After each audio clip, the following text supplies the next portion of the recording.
Secrets of Astrology welcomes all of you, and I am your Astromite. Today in Untold Secrets of Tantra series, we are with Astromaster Yukeja once again. Astromaster, you have nicely elaborated about Tantra, Mantra and Yantra, etc., which has clarified many doubts that continuously wreck one's mind. You have also beautifully explained about the modes, motive and motto of worship, its kind and necessities. But all this has further increased my thirst to know more and more about the subject. In your previous discourse, you have mentioned about Shivatva. So today I wish to know from you what is Shivatva, what is Shakti and what is Shiva. I would also request you to tell something about Shamshan Sadhana, the left and the right path of sadhana, well known as the Shin and Vam Margi path. And the goal of the sadhana, please also throw some light, even if in short, on spiritualism, the enigmatic word Maya, so frequently used by scholars, and the real knowledge, etc. Sorry, I have put so many things in one go, but please speak on these things, which is really so much confusing for new disciples as to master.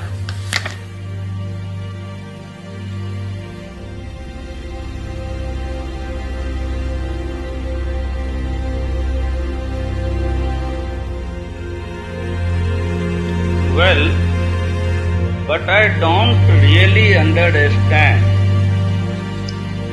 Why are you getting pulled towards these things instead of concentrating on your own sadhana and practice?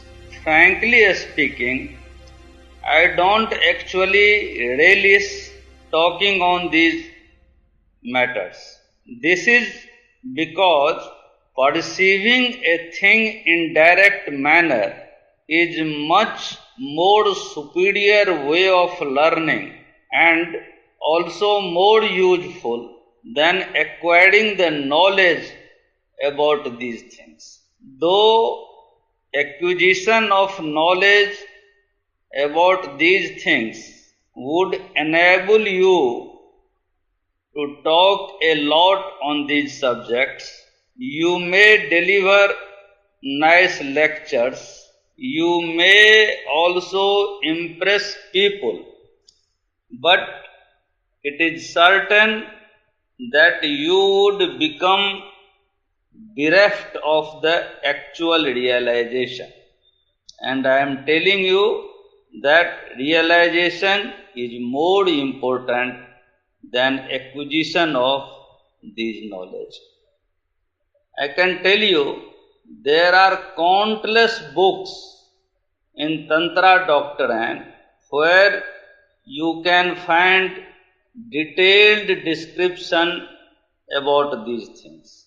But always remember that a mind which becomes too much knowledgeable also becomes a stumbling block in the path of true meditation and realization of the self.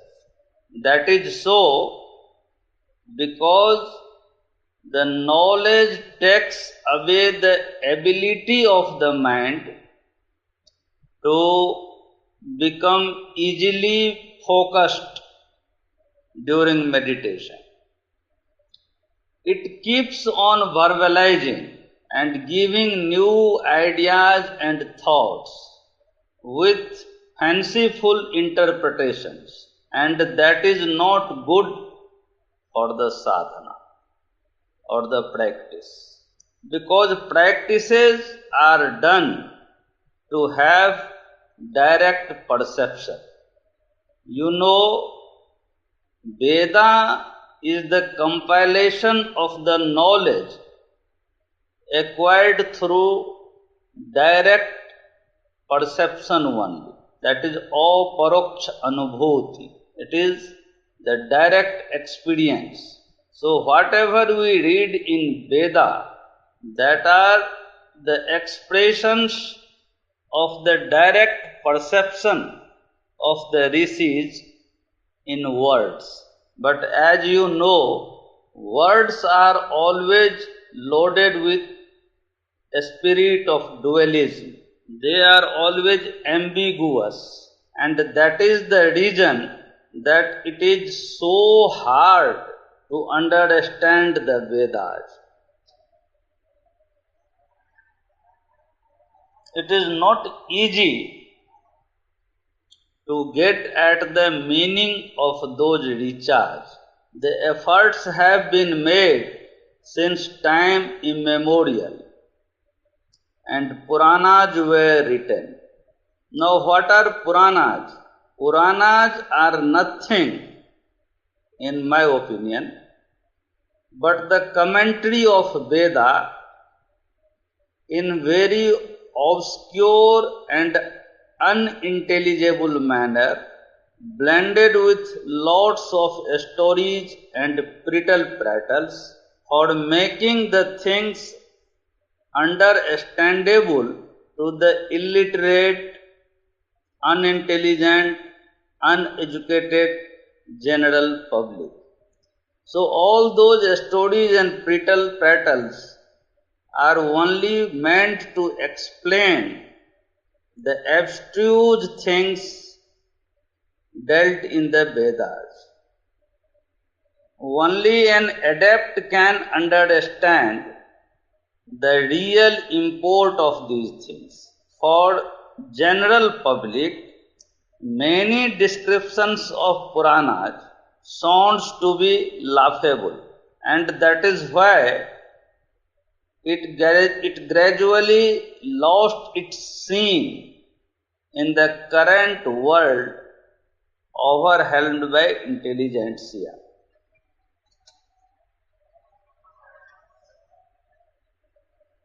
But Tantra is a system devised to enable you to have direct perceptions. अपरोक्ष अनुभूत और अपरोक्ष ज्ञान. This direct perception is essential for knowing the what, why and how of anything. That is the reason that I always say that Tantra is the practical application of Veda. It puts you directly into practice. It does not enforce upon you the load of too much knowledge. You have to acquire here those knowledge through the knowing only. You need not talk. You need not discuss. You have to simply concentrate and have a direct experience. Simply enhance your practice. That is the motto of the Tantra. Guru is of course there to remove the doubts, but you will have to learn through experience only. That is the only way. Nanyah pantha vidyate yanai. There is no other way for having direct perception of the things.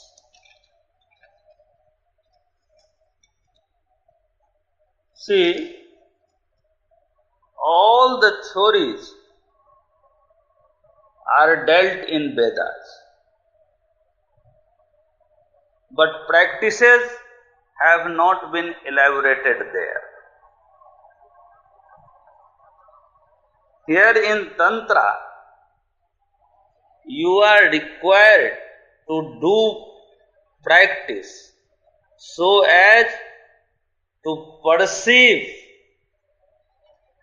the things told in those rechas directly through arduous and strenuous practices. See, the ultimate aim of all the sadhana is to climb to the peak of self-effulgence or to merge with that self-effulgent being who is simply undefinable, unimaginable, and also unperceivable in totality. His expansive form is beyond the reckoning of the mind. It is unfathomably mountainous in shape and form. And there are paths which are in numbers without counts to reach to that peak.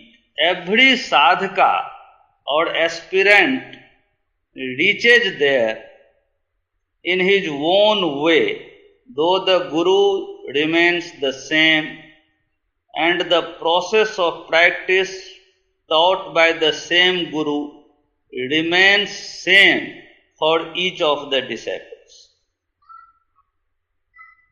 However, every disciple reaches there in his own way. Different Gurus teach different paths, but that peak of effulgence remains the same. Experience of each sadhaka, however, for reaching to that destination becomes totally different. You may reach there in one way and I would reach there in another way. No two sadhaka reaches there through the same way. So I would advise you not to go for the knowledge. Always work to have the knowing instead. It is a purely personal journey and therefore cannot be discussed openly in public. Those persons who do such things, those people who share their experience, their process of practice, etc., are not the true travelers of that golden path. They are talking about it in public with some different motive. It is the job of those people who intend to create a cult of their own in the name of Guru and other things. That I can tell you, that is not actually a spirituality. What these guys are doing is, in my personal and considered opinion, is pseudo-spirituality and is merely a skin dip in the infinite course of sadhana. If you are a true sadhaka, none must ever know about that. That is the real purport of the dictum Gopniyam Gopniyam. So a sadhaka has to remain aloof to this world. He is required to live like a water drop on the lotus leaf. Padma patra mivam bhasa.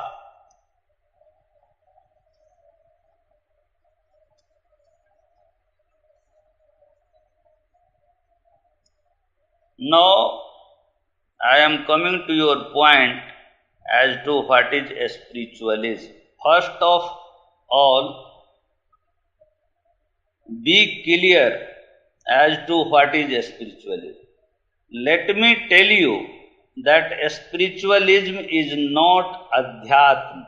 The English word spiritualism does not in totality convey the meaning of the Sanskrit word adhyatma. So never ever get confused about that. Spiritualism, in fact, deals with the spirit or the things of the ethereal world, of lower strata, of the strata of the demigods, etc. It does not profess or invite you to become nearer to that ultimate power, which is actually the causeless cause of all the actions and effects. It is from which everything comes, into which everything exists, and to which finally everything returns back.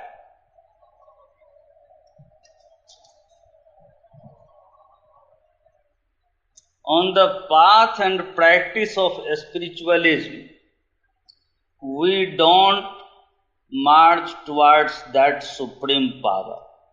So, spiritualism can neither make you free from delusion or Maya, nor can it ever lead you to redemption. Spiritualism is more a philosophy and very little of actual intense practice. Its practice is not very deep and profound.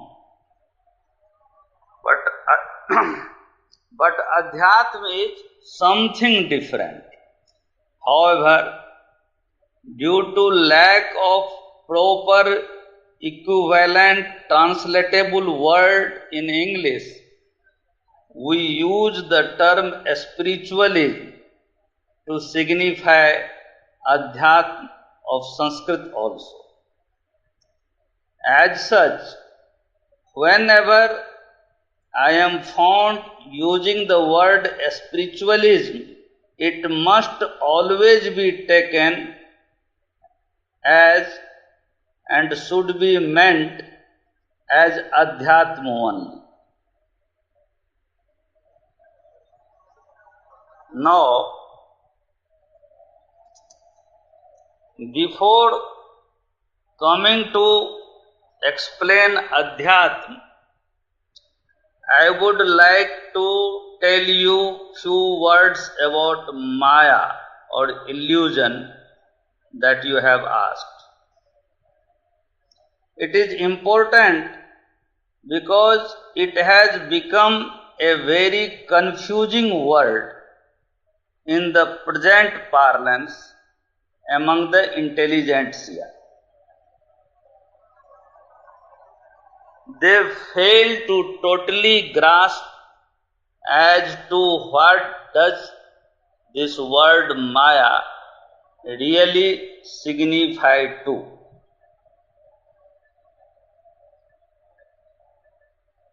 You know, the beauty of the Sanskrit literature is that here the words itself, the meaning of the words here is itself contained in those words. Take for example Maya. Ma means no, that does not really exist, which is not there in actuality is Ma. Ya means yes, that exists in reality. What is actually there is Ya. So the meaning of the word Maya would be something that appears to be there in real existence, but in actuality does not exist. This world appears to be existing everywhere, but in reality or in the opinion of the adepts, it does not exist. And those opinions of the adepts are reality. They are not frivolous. That is why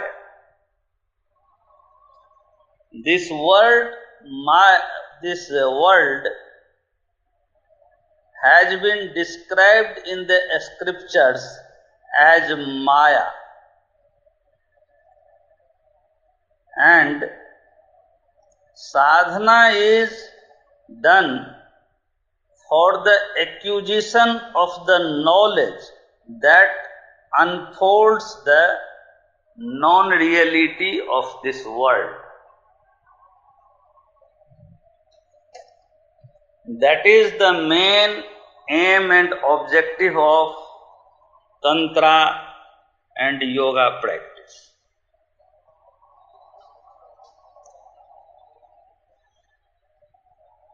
I would like to explain it further. We all think that mind resides in the body, but in actuality it is not so. In fact, it is other way around. I mean, the body resides in the mind. You may find this statement peculiar, but that is a yogic truth. Mind is very expansive, but the body is not at all expansive. Most of the time, you may realize it yourself that mind remains aloof to this body and hovers only outside. It remains in the body only for a while, although its contact with the body is always unbreakable. The total period when the mind actually remains in the body is hardly few minutes in 24 hours. So, while entire mind is in the body, so while entire body is in the mind, the entire mind is not in the body. That is what yoga and tantra teaches to a sadhaka or a aspirant. But we think and believe also that mind is in the body. This is called Maya. The Tantra or the yoga practices are directed towards restoring the mind into the body for the optimum period in a day. This is desired to make this body, body aura, as expansive as the mind, so that sadhaka can become all pervasive. And that cannot happen till the mind is not merged in the self in inseparable manner. That practice is the real sadhana.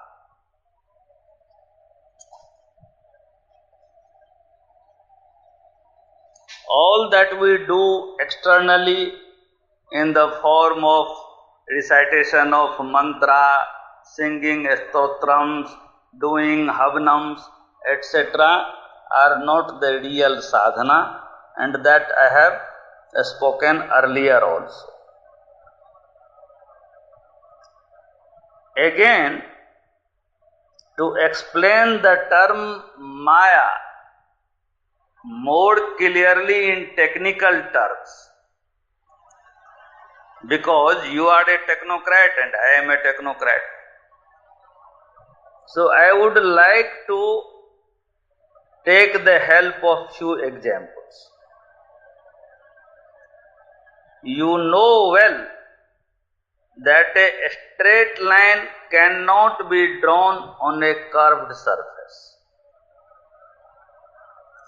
You can't draw a straight line on the periphery of a glass. I mean the glass from which we drink water, etc.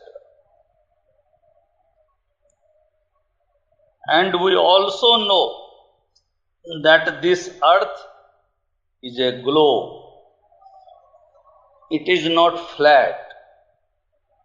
In fact, let me tell you, everything in this universe, right from an atom to the huge masses hovering in the heaven, are only globular in nature.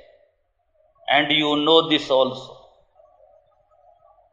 Yet, we engineers pretend to have drawn a straight line on the surface of this earth, and we believe that our measurements for a straight path is correct.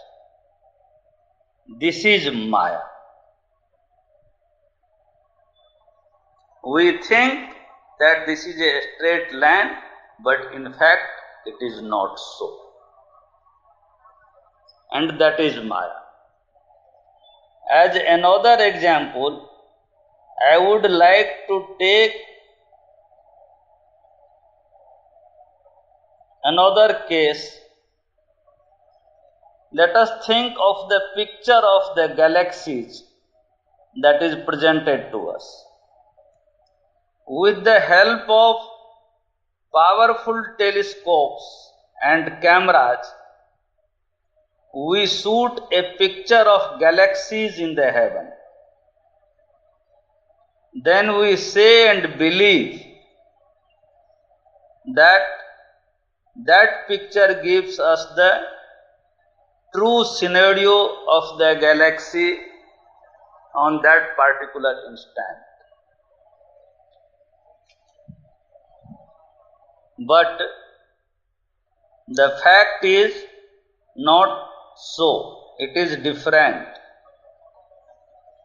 There, in that picture, we see the stars whose rays took few millions or even billion light years to reach to Earth.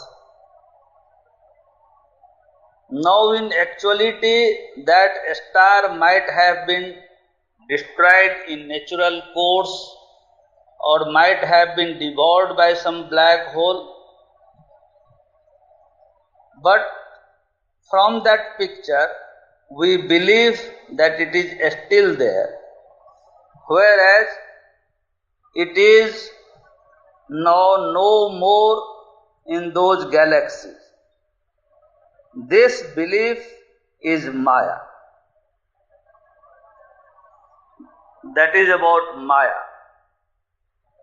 Hope it is now clear to you.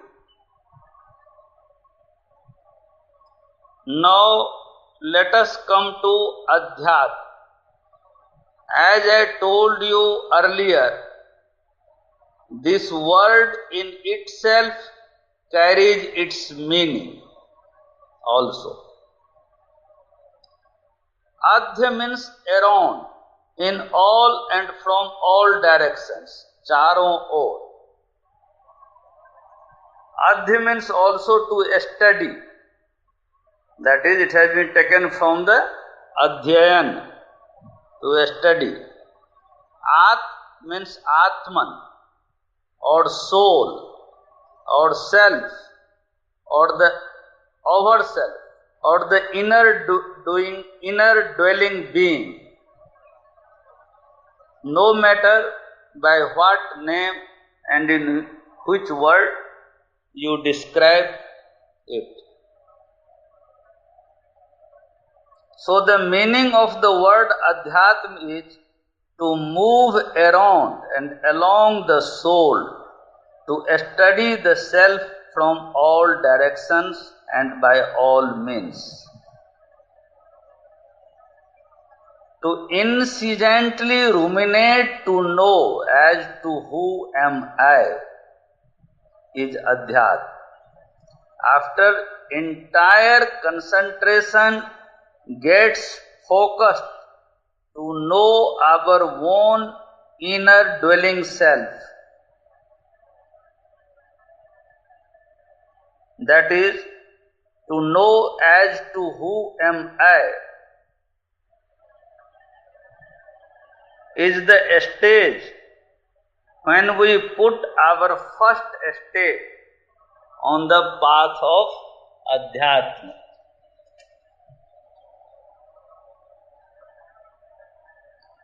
And let me tell you, that is the real sadhana, the practice, the meditation. That is the beginning of the real sadhana, or the practice, or the meditation. Unless and until it does not happen, you are not on the path of Adhyatma. Although you may be performing lots of rituals, doing lots of recitations, and singing lots of stotrams, etc.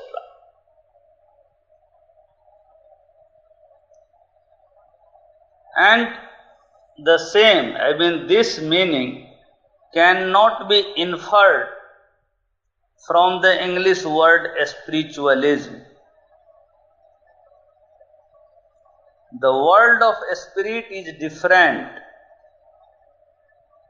You know, the mediums who are used to contact with the dead persons are able to contact them because those disembodied souls dwell in the spirit world. They have not got redemption or the final liberation from the chain of birth, death and rebirth. As such, these mediums also do not have self-realization during their lifetime, and not even emancipation after death, because they are the followers of spiritualism. But Adhyatma is the path of self-realization during the lifetime and salvation after departure from this world. So Adhyatma is the path of final liberation from the vicious chain of birth, death and rebirth.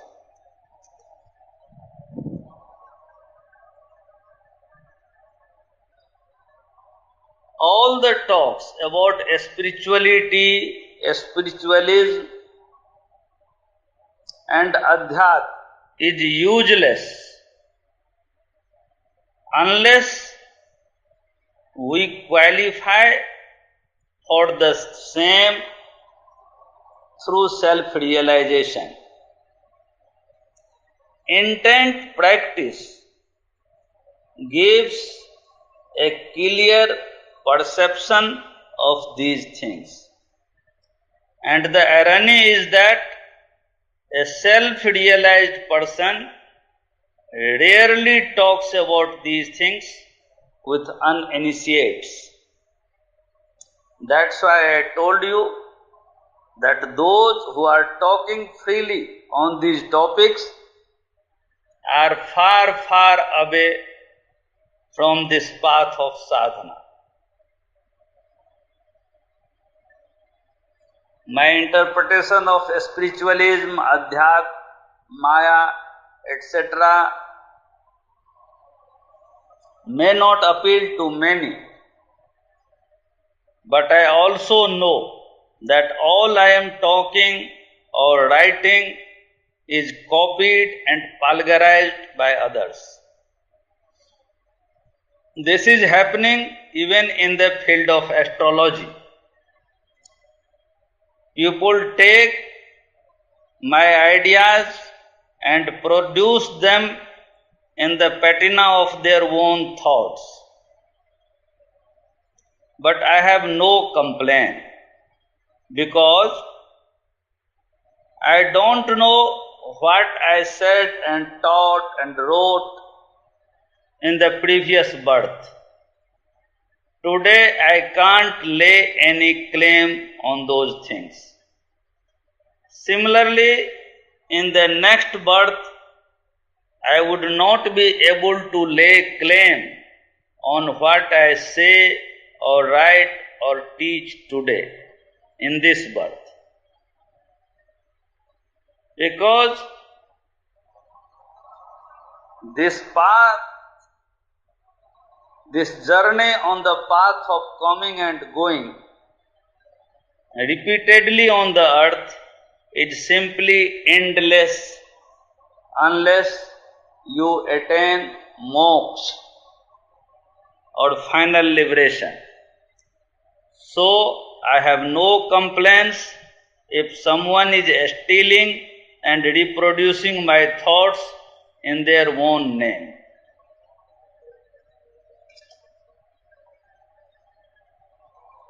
Friend, I know the answers of your all the queries have not been completed, but sorry, I will have to take a break.